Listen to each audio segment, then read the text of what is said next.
Oke, baiklah kembali lagi di perkuliahan aljabar matriks dan vektor. Nah, di pertemuan sebelumnya kita sudah membahas sampai ke minor dan kofaktor. Kemudian membuktikan kenapa sih kalau metode Sarus itu konsepnya harus menambah dua kolom tambahan, kemudian nanti dikalikan positif, kemudian dikurangkan dengan diagonal sebaliknya gitu ya. Itu sudah kita pelajari di pertemuan sebelumnya. Oke, nah kita sudah belajar sampai sini ya.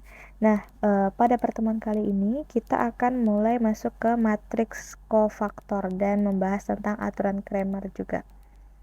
Nah, matriks kofaktor itu apa? Kalau sebelumnya kita hanya belajar sampai ke kofaktor dari kofaktor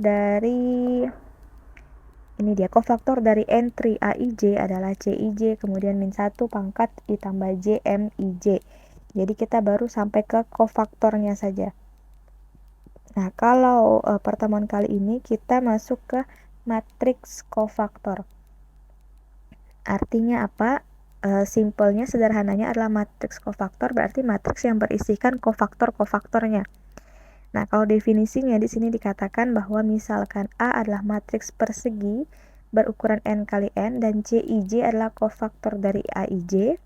Ingat, definisi CIJ itu adalah min 1 pangkat I tambah J kemudian minor dari IJ. Nah, matriks C sama dengan entry-nya C11, C12 sampai seterusnya itu disebut sebagai matriks kofaktor dari A. Oke ya. Nah, ini adalah definisi matriks kofaktor. Sedangkan transpose dari matriks kofaktor tersebut disebut adjoint dari A. Jadi ada matriks kofaktor, ingat ada matriks adjoint. Adjoint dari matriks maksudnya. Nah, bisa teman-teman ingat sendiri adjoint ini munculnya di mana biasanya. Jadi supaya kelihatan gunanya kenapa sih kita harus belajar ini, kenapa harus menghitung adjointnya, nanti diingat kembali ini adjoint ini biasanya dipakai di mana gitu ya. Oke, kita masuk langsung ke contoh. Contohnya tentukan matriks kofaktor dan matriks adjoint dari A. Jika matriksnya A adalah 32 min 1, 163, 2 min 4, 0. Nah, ingat tadi definisinya, karena ini 3 kali 3, maka harusnya nanti A adalah isinya C11, C12, C13, C21, C22, C23, C31, C32, dan C33.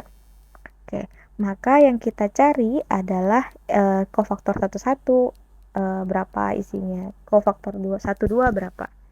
Ingat, kofaktor 11 adalah kofaktor 11 adalah, saya contohkan satu aja, min 1 pangkat 1 tambah 1 minor dari 11. Oke, ini berarti jadinya hasilnya positif, sisa minor 11. Minor 11 berarti kita menghapus kolom 1 baris 1, kemudian kita determinankan.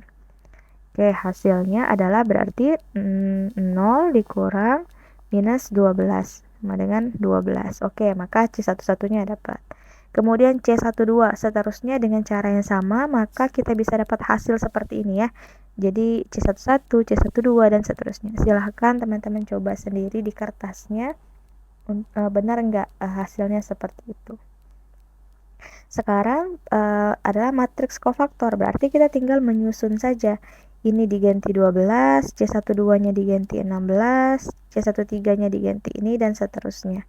Sehingga kita dapatlah matriks kofaktornya ini. Kemudian perintah berikutnya adalah matriks adjoint-nya. Matriks adjoint adalah transpose dari matriks kofaktor ya. Udah dengan gampang, ini adjoint A itu adalah C transpose ya. Nah, dapatlah hasilnya seperti ini. Nah, ini tadi yang saya katakan di awal, gunanya sebenarnya di mana? Nah, gunanya dipakainya di inverse. Dari inverse suatu matriks persegi itu dicari menggunakan matriks adjoint.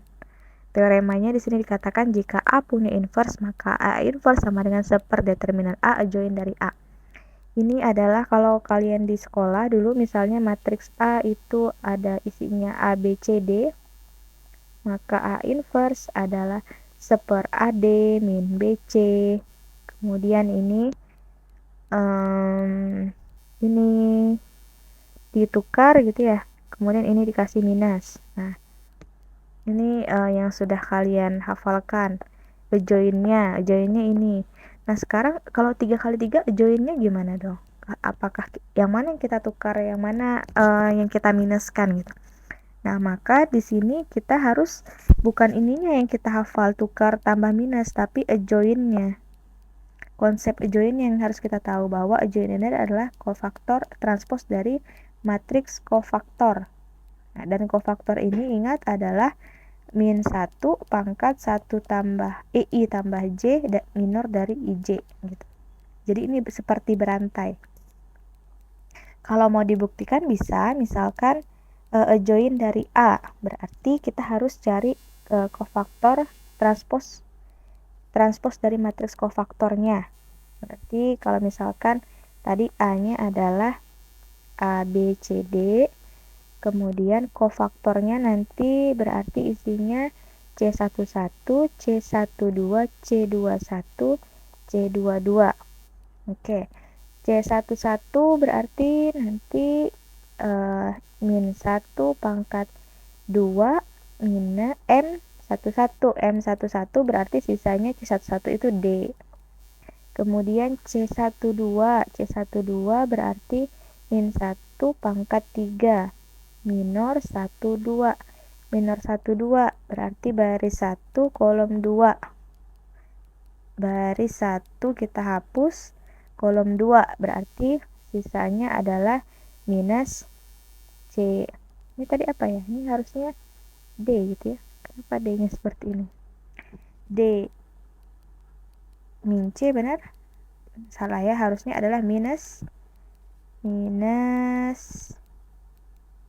B. Benar nggak? Atau ada yang keliru ya? C12 berarti baris 1 kolom kedua, baris 1 kolom salah, baris 1 kolom 2 ya, minus C12 C21 juga minus 1 pangkat 3 M21 berarti baris 2 kolom 1 minus B. C22 itu berarti C22 berarti minus 1 pangkat 4 M22 baris 2 kolom 2 berarti A. Oke, sehingga gimana kita simpan? C-nya itu adalah D, kemudian ini minus C, minus B, dan A. Oke. Nah, join dari A itu adalah C transpose. Berarti joinnya adalah ini D, ini min C, ini min B, ini A. Nah, sama ya. Ini tulisannya ketimpa-timpa, harap maklum ya. Jadi sama ternyata. Nah, ini kalau ada yang nanya kenapa sih kalau mencari inverse itu harus seperti itu, ditukar, dinegatifkan, ya jawabannya itu tadi. Jawabannya adalah yang ini, silahkan teman-teman buktikan saja menggunakan teorema ini gitu ya. Jadi supaya bisa menjawab pertanyaan-pertanyaan orang kenapa gitu. Nah, ini jawabannya. Jadi hafalan yang kalian hafal itu sebenarnya bukan cara cepat atau apa, tapi memang sebenarnya ada prosesnya, ada pembuktiannya. Oke. Sekarang kita masuk ke matriks 3 kali 3 contohnya. Contohnya dengan matriks yang sama ya, sepertinya tadi 32 min 1, benar nggak? Iya, sama ya. 32 min 1, 163, 2 min 4, 0. Nah, tentukan A inverse-nya. A inverse adalah seperdeterminan A adjoin dari matriks A. Oke, determinannya kita peroleh di sini dikatakan melakukan ekspansi kofaktor sepanjang kolom ketiga atau baris ketiga. Ini kalian lakukan sendiri lah ya, nanti -1, kemudian ini buktikan sendiri -1 kali determinan ini. Nah, silahkan dibuktikan. Benar nggak hasilnya 64? Nah, sekarang adjoinnya adalah transpose dari kofaktor. Kita sudah cari kofaktornya, ini joinnya. Ya sudah, dengan cara yang gampang kita masukkan saja. Gampangnya karena kita sudah mencari sebelumnya ya. Ya, maka A inverse-nya adalah seperti ini. Oke, seperti itu ya. Bisa kan cara mencari inverse lain ini juga bisa menggunakan OBE juga bisa ya. Nah, ini adalah cara lainnya untuk mencari si inverse tadi. Mana yang lebih baik caranya, selama kalau ujian mungkin ada perintahnya harus menggunakan cara ini, ya gunakanlah cara tersebut. Tapi kalau sudah tidak ada perintah atau dalam kasus-kasus tertentu, ya silahkan dipilih mana yang menurut kalian kalian jagonya di situ, telitinya di situ. Oke, kemudian kita masuk ke teorema berikutnya. Nah, ini cara lain untuk mendapatkan nilai determinan ya. Nah, di sini dikatakan jika A adalah matriks segitiga atas atau matriks segitiga bawah atau diagonal, maka determinannya adalah hasil kali entry-entry diagonal utamanya. Terserah ya, mau segitiga atas, segitiga bawah, pokoknya diagonalnya. Dan kalau matriks diagonal apalagi lebih gampang, lebih langsung aja, diagonalnya aja determinannya. Gitu ya. Makanya ada caranya, katanya kalau mau ini di OBE kan aja dulu, dibuat matriks diagonal atau dibuat matriks segitiga atas segitiga bawah, maka kita dapat determinannya. Bisa seperti itu tuh ya. Oke, nah kemudian berikutnya kita masuk ke mengingat lagi SPL, kemudian cara aturan Cramer. Jadi pakai aturan Cramer. Ini adalah SPL yang sudah kalian pelajari. Saya yakin kalian sudah hatam di luar kepala ini ya. SPL-nya A11, X1 dan seterusnya, ada N persamaan sebanyak N, atau kita dapat tuliskan dalam bentuk matriks ya. Sehingga kita punya nanti persamaannya adalah AX sama dengan B. AX sama dengan B. Nah, solusi SPL dapat dicari menggunakan aturan Cramer berdasarkan teorema berikut. Jadi teoremanya dikatakan di sini, jika AX sama dengan B, determinannya tidak sama dengan 0, maka X1, nah cara mencari X1, kalau dulu seperti apa, pakai OBE bisa. Kalau pakai aturan Cramer, maka X1 adalah determinan A1 dibagi determinan A. Kemudian X2 adalah determinan A2 dibagi determinan A, dan seterusnya. Xn adalah determinan AN dibagi determinan A. Adalah solusi dari SPL tersebut. Catatannya, matriks AJ di atas, pakai A1, A2, dan seterusnya itu adalah matriks yang didapat dengan mengganti kolom ke J dari matriks A dengan vektor B. Contoh ya, matriks A1, berarti kolom ini kita gantikan dengan ini, vektor B. Jadi isinya apa nanti? Isinya ya kita ganti aja di sini. Jadi ini jadinya B1, B2 sampai Bn. Nah, X1 tadi adalah determinan dari A1 dibagi determinan A. Determinan A tadi yang ini. Determinan A1 adalah yang sudah diganti. Maka langsung dapat X1, X2 sampai Xn-nya.